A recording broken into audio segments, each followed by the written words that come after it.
Good morning, I'm Dick Johnson. And I'm Crystal Clear. And I'm glad to be here with you, the American people, as well as the 2014 presidential candidates, in this, the first presidential debate of the 2014 election season. I'd like to take this opportunity to introduce each of the candidates, and then we will move right along to the question-answer portion of our program. So starting with the one closest me, Mr. Matt Korinsky. He is the Libertarian candidate, followed by the Democratic candidate Jessica Russick, the Republican candidate Jimmy Stearns, and the Communist candidate Ben Welton. Good morning, everyone.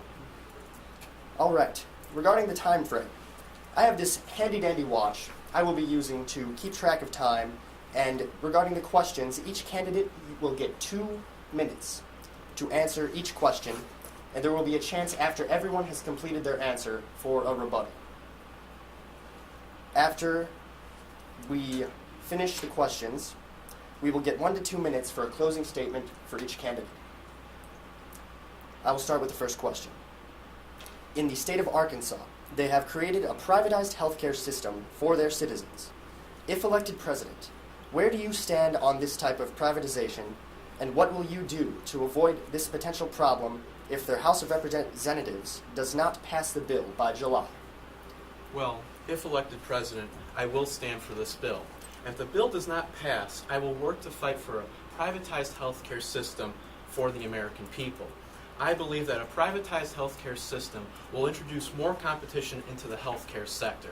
Competition is good because it allows doctors to either A, lower their prices, B, provide a better service, or C, do both. And that is an advantage that the American people will want. Like Matt, I also support this bill. It creates a good blend of helping those who truly need health care while still providing the best care available through the private option.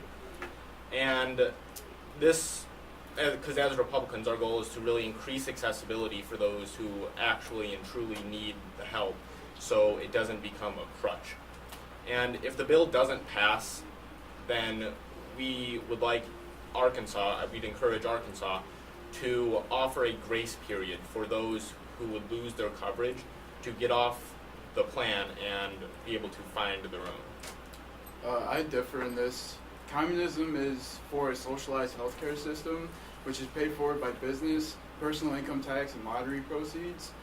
When looking at Medicaid versus privatized health insurance, we see that people under Medicaid pay $6,000 compared to $9,000 under a privatized system. This is $3,000 more under a privatized system. And you aren't guaranteed coverage under a privatized system. And with the socialized system, you get a regulated healthcare that everybody can have access to. And this is, if we look at the Canadian system, which is what this is based off of, we see that they have the highest life expectancy at 80 years old, and the IMR, which is the infant mortality rate, is the lowest in industrialized nations. So this socialized system has worked. Well, we Democrats see the healthcare system in Arkansas as kind of a cool compromise between Democrats and Republicans in regards to the Affordable Care Act. Republicans in Arkansas were wary to expand Medicare traditionally under the Affordable Care Act, but this is sort of a way to keep both sides happy and to ensure that American citizens will have access to affordable health care. Yes. All right, candidates, now is your chance for rebuttal. Your time starts now. See, you aren't guaranteed health care under a privatized system. You are under a socialist system, and you don't have to pay as much, because right now you are paying more under a privatized system than you are under what Medicaid has already put in place. Medicaid is the reason why privatized healthcare is more expensive. These regulations put a stiff on doctors and actually limits the amount of doctors that can come into the healthcare sector. When you have more doctors that can provide more services, costs will go down. The reason why this has worked for Canada is that their population is 10% the size of America. The government cannot simply control how they're going to hand out health care to 300 million people. Then they don't deserve the right to tell people what amount of health care is best for them. Well, you say that if there's no government-regulated healthcare, then private options would be cheaper, and you just don't have those facts to support that. You don't know for sure that privatized healthcare will be that much cheaper and affordable for everyone. So there's people that won't be able to afford it and do need some assistance on a government level. This is based on the basic economical idea of supply and demand. When you bring more doctors into the healthcare sector, the only way they can compete is either by lowering their costs or providing better services. And if you want to stand out amongst 1,000 doctors, you're probably going to have to lower your costs to get more business. So, I mean, what would you recommend to citizens who couldn't afford those costs, to maybe poor citizens or older citizens? For the poor citizens, these costs are going to be very cheap and affordable. You can't guarantee how can you know that? I mean, what you're doing is putting a price on basic human needs. With a socialized healthcare system, everybody has access to the same healthcare. Under your system, you don't even have to be insured. That's a choice. Exactly, it's a choice, and the people that are left subject to that and aren't getting covered are not getting access to healthcare. And the poorest in the nation are the ones that need the help, and you are objecting to that. I'm not objecting to that. I'm letting people choose a plan that they think is best for them. A 9-to-5 desk worker knows that he's really not putting him in jeopardy of needing a lot of health care, and he can afford to take a plan with no insurance needed. So you're fine with people not being covered? Yes, that is a choice that every human can make. Unless it's made for you by your socioeconomic status.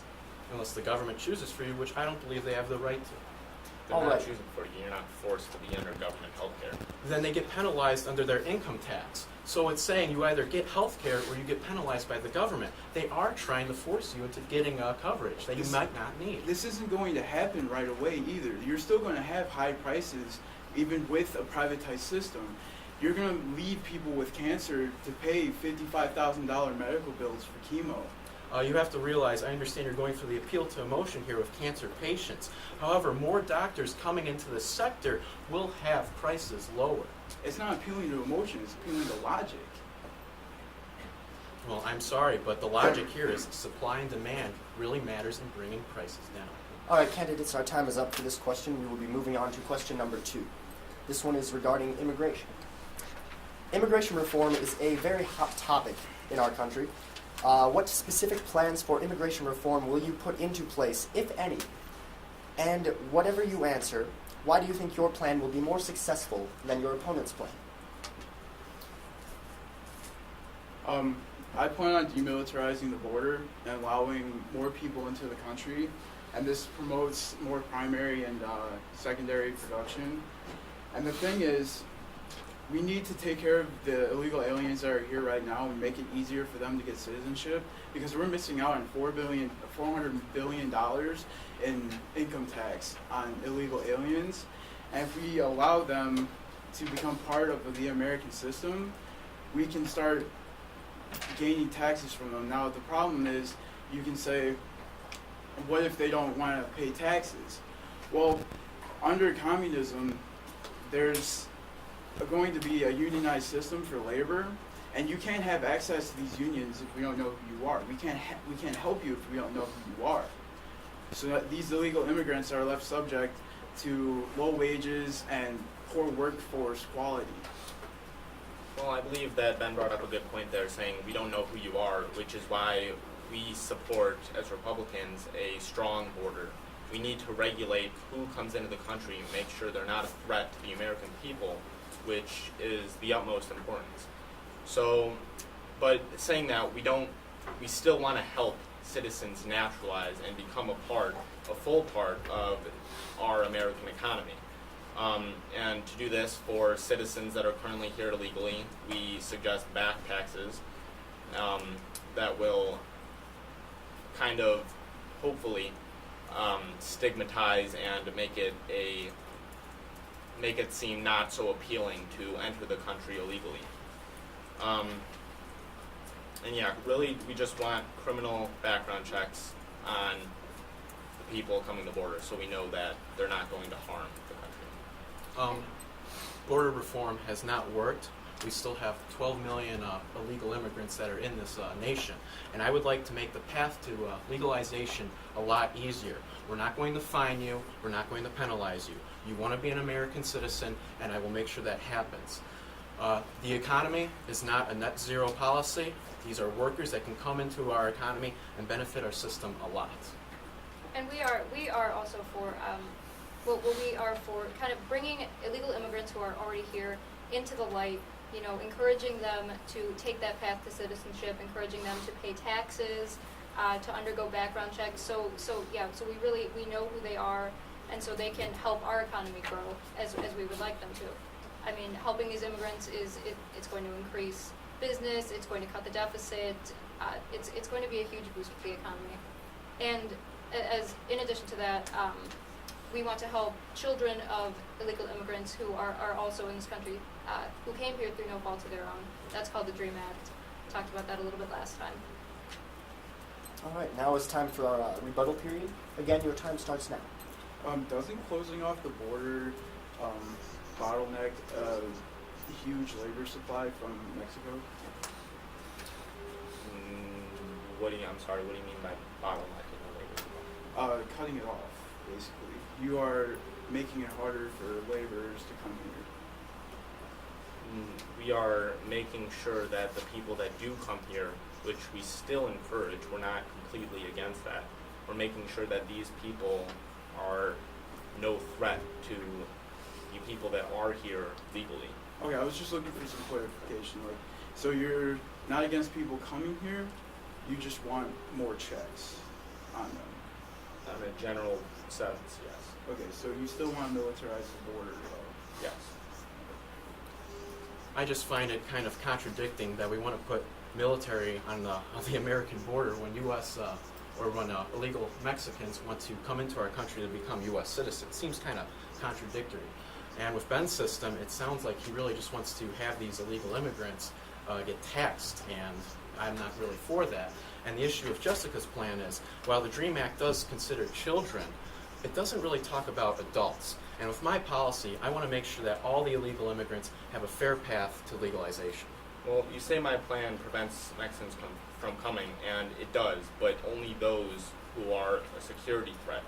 And I believe you've made quite a big deal about military support, military as in a defense for America. Yet if you just allow everyone to come over, how do you protect the American people? 12 million immigrants have come into our borders. Nothing has happened with them. Nothing, absolutely nothing. No terrorist acts. We're not talking terrorist acts on a grand scale. Well, if you're putting military there, it sounds like you want to be protecting the American people from terrorist acts.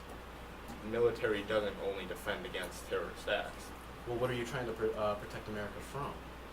All sorts of things. General crimes, yes. Terrorist Immigrants? attacks. Immigrants, yes, that are a threat to the people. So now immigrants are a threat to our country. I said immigrants that are, not all immigrants are threats. Okay, just wanted some clarification. In what ways are they a threat?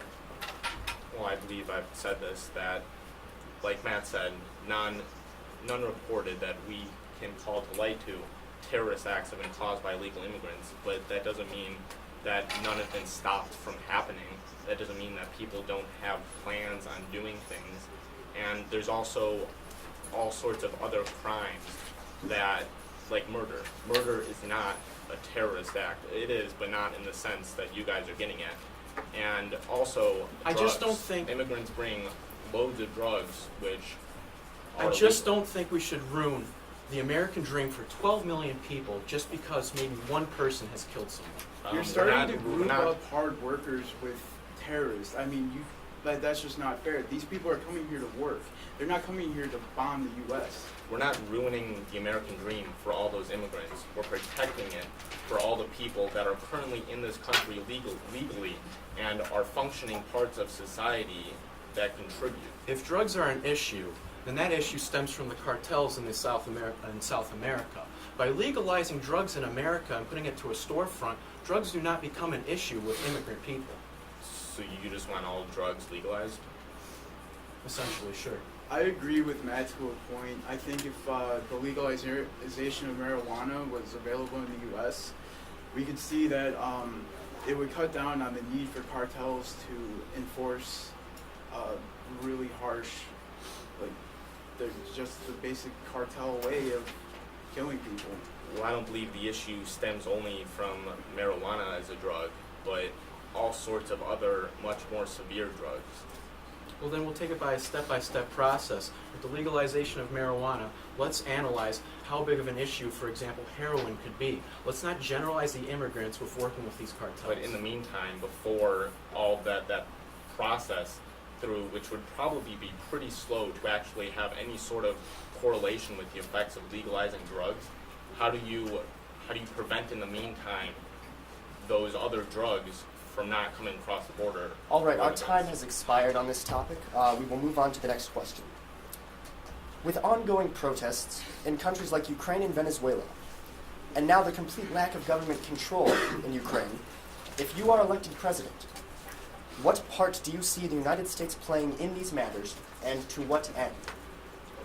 Well, we really believe that the United States should play a more diplomatic role in foreign affairs. We do not believe in sort of an overreaching, large-scale, infeasible overseas agenda like we saw under President Bush, charging into countries without having an exit strategy. It's just not what we should do. And yet, it really means more when change comes from inside a country, from its own citizens. And while the United States certainly has a role in weighing in publicly and privately at the appropriate times in certain situations, it's really not our job to jump in all cases. And something that kind of goes along with that, we currently have the largest defense budget in the world. And we are really looking to scale that back, to make it more efficient, because we're really not interested in pursuing that overseas agenda. One elected president, I would like to serve as a diplomatic mentor to these nations. Ukraine and Venezuela are finding that the people are rising up against their system. I would like to offer advice to those leaders that you should really listen to your people first before taking actions against them.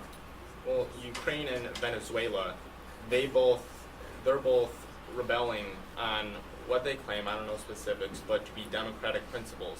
And we believe that we need to reach and give aid, give aid to countries that can benefit us. And whether this be through their democracy or their capitalism, which will align them towards us and make them favorable towards us as a country, and ultimately keep us safer in the long run. I'd like to focus on Ukraine first for those of you that don't know. The people wanted to become part of the EU, and there was a bill there to put them into the EU, but Vladimir Putin, the president of Russia, he has his cronies in the Ukraine which turned down the bill, and then the people revolted. Putin wants the Ukraine to be part of the Russian Federation, and the problem with this is that we need to focus on us. We can't be sending troops or aid over there because they're pretty much taking care of it by themselves. If we topple the government there, we are interjecting ourselves into a bigger problem. We're not just helping Ukrainian people, we're going against Vladimir Putin. And this will just create a chain of events that will just lead to conflict with Russia. All right, let's have a chance for rebuttal, which it seems like we've already gone into, but let's continue on with it. Is policing the world to follow our views really the right direction for the American people? Policing, in what do you mean by policing? Providing aid and making sure countries like Venezuela and Ukraine follow our ideas. We're not making sure they follow ideas, we're giving them help to follow our ideas, which they want. In Ukraine, the people wanted to be a part, they wanted to align with the European Union rather than the Russian Federation, but the government went in the other direction. They want to be more democratic, and their government basically said no. So we only want to help countries that benefit us? On countries that will benefit us, that's not the sole reason, but will benefit us by being more capitalistic, which might help with trade, or being more democratic, which, God forbid, in the case of another tragic world incident, will align with us and be more supportive of us and our policies. Because I feel like if these protesters were fighting for a socialized system, you would not want to provide any advice or help. No, if they wanted the socialized system and the government said no, like is what happened, then we still say give them aid in order for them to look upon us favorably. See, giving aid is kind of a elitist ideal when we're talking about Ukraine. I mean, have you seen the pictures? I mean, the Ukrainian people have already taken over their president. They're in his capital. They're playing golf on his golf course. They're taking care of themselves. They don't need us to interject our ideas. They're taking care of themselves. We're not interjecting ideas, we're giving them aid in order to help their ideals. Semantics, really. Giving aid and giving ideals is one and the same. It's not. Please be We're- silent. Thank you. We're not going in, I'm not suggesting we go in giving aid with the condition that you have this sort of government, you have these policies. We're giving them aid so that they can actually achieve what they want, which was to be sided with the European Union and not the Russian Federation. So you're just blindly giving aid. You have to have a set of ideals behind the aid. You obviously need some kind of motivation to put aid in there, and if you just are saying that you don't have an ideal to go behind it, is contradictory. Okay, I guess in that sense then the ideal would be that people have what sort of government they want for themselves, what sort of policies, and if their government doesn't allow that, if their government doesn't support their opinions. If you gentlemen don't mind, I have a question for Jessica. Jessica, during, I believe your head-to-head with Ben, you talked about Al-Qaeda being a threat, yet you would like to scale back defense spending. I'm seeing kind of an issue here. How are you going to make sure the American people are safe and secure from that threat? Well, I mean, what we have to do is really assess these threats on a situational basis. You know, I'm not going to say, obviously, that we are going to, you know, go overseas in all cases, because I certainly would not like to do that. I think that a lot of problems we have in foreign affairs today can be solved diplomatically by dealing with, you know, officials of countries, things such as that. And like I said, it goes back to the situational basis. I mean, if there was a direct threat to American safety in an overseas nation, and you know we had the means to efficiently eliminate that threat, I mean that would be a policy action we'd have to consider taking. It seems like it would be a bit difficult to provide aid if you're scaling back on the spending. I'm just seeing an issue with the numbers here. Well, we are scaling back on the number of people in our military, but I mean, we are going to be allocating that money to, let's say, like military research, more efficient technologies to pursue those threats when need be, if the need arises. All right, our time has expired on this issue. We're going to move on to our final question. The state of Arizona has passed SB 1062 through the Arizona State Senate and House of Representatives, and is now headed to the desk of Arizona's governor, Janice Brewer, to be signed into law. SB 1062 reads, "Exercise of religion means the practice or observance of religion, including the ability to act or refusal to act, in a matter substantially motivated by a religious belief, whether or not the exercise is compulsory or central to a larger system of religious belief." What are your thoughts on the state of Arizona's bill? And as president, what would be your response, either verbally or through government action? Well, when elected president, my response to Arizona would be that I don't necessarily like what you're saying, but I will defend your right to say it. While there could be a lot of bigotry in Arizona, we have to realize that this freedom of religion falls under our First Amendment right. Now, when elected president, I would like to get in touch with Contact to discuss these issues to see if Arizona is taking more of a radical approach to this. Similarly, we also, as Republicans, support their right to make this proclamation.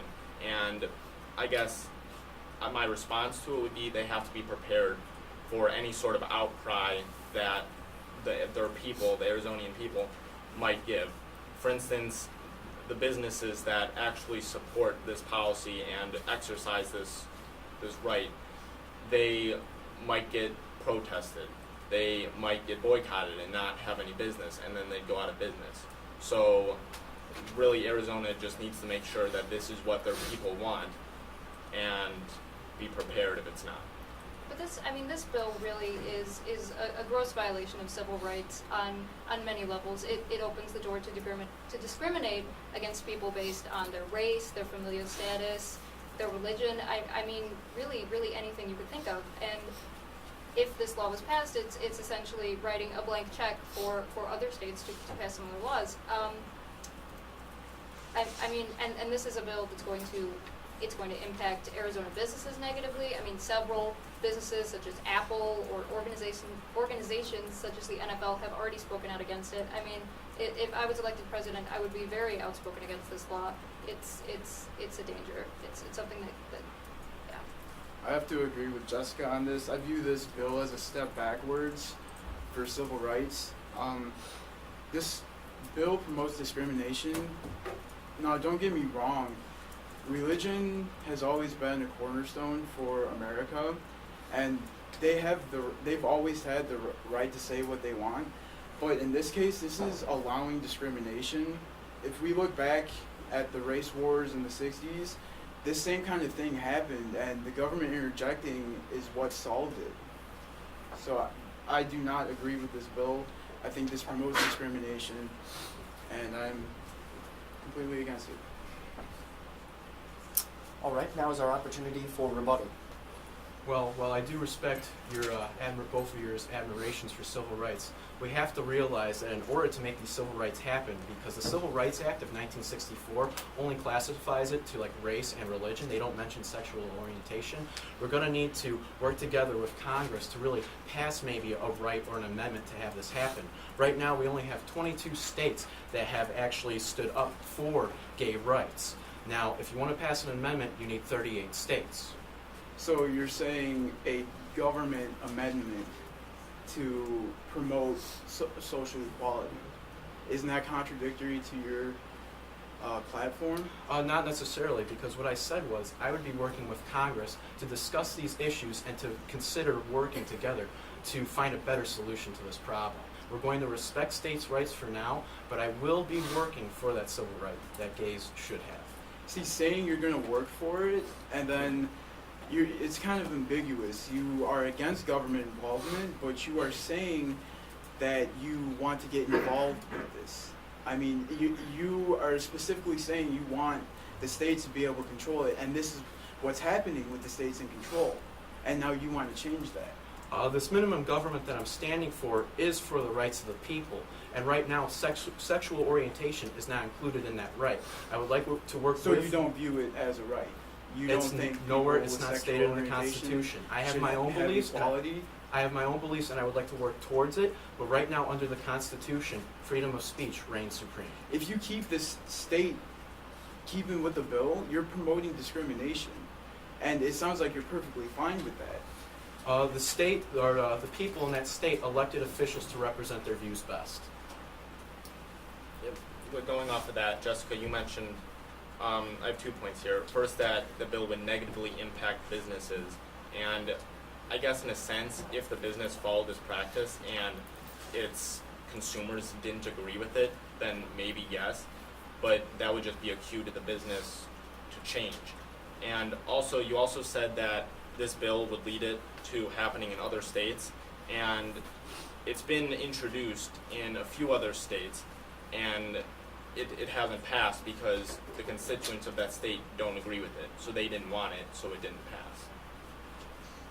And I mean, that's absolutely the case. It didn't pass because, yes, it's a poor bill. It denies civil rights. It's bad for businesses.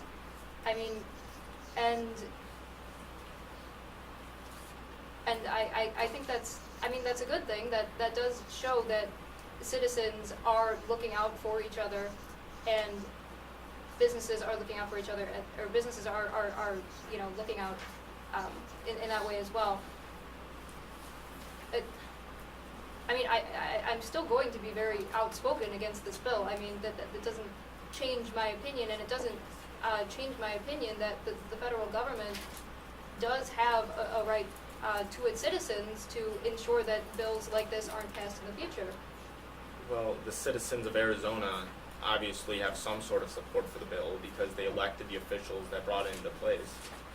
So if they want this, then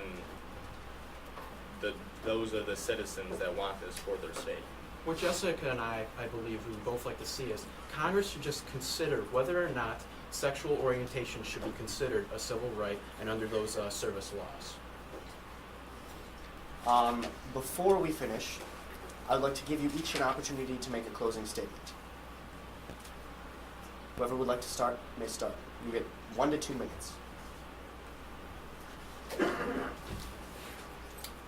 My fellow Americans, I would like to remind you that the Libertarian Party is the party for the people. The Democrats and Communists want more power for bigger government, and Jimmy would like more power for the states. I want more power for the people. It's time to let government to take a step back and to give more power to the people. It's not about voting left or right in this election.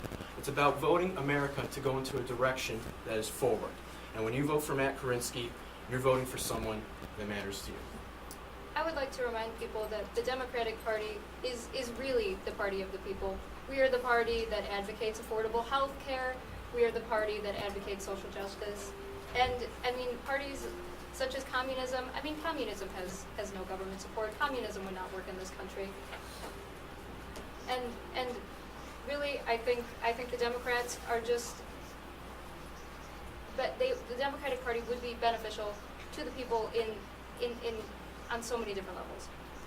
Well, you both tout your parties as being for the people, but I don't think any of us are not for the people. We just have different means of achieving these goals.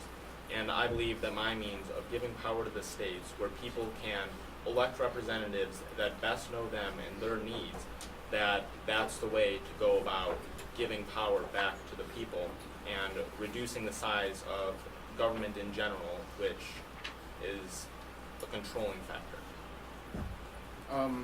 Communism, just plain and simple, is for the working class. I want to prevent capitalists from lining their pockets with your hard work, and taking advantage of the working class, which has been happening for years. I want true social and economic equality. All right, thank you, candidates, for joining us today. Good luck to each of you in your next 2 weeks as we approach the election. And to you, America, stay tuned, as next Friday will be our second presidential debate.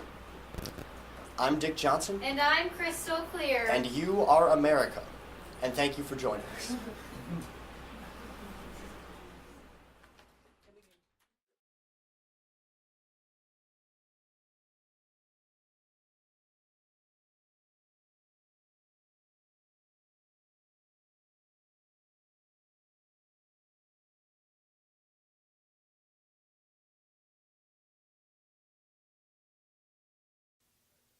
This has been your first 2014 presidential candidate debate.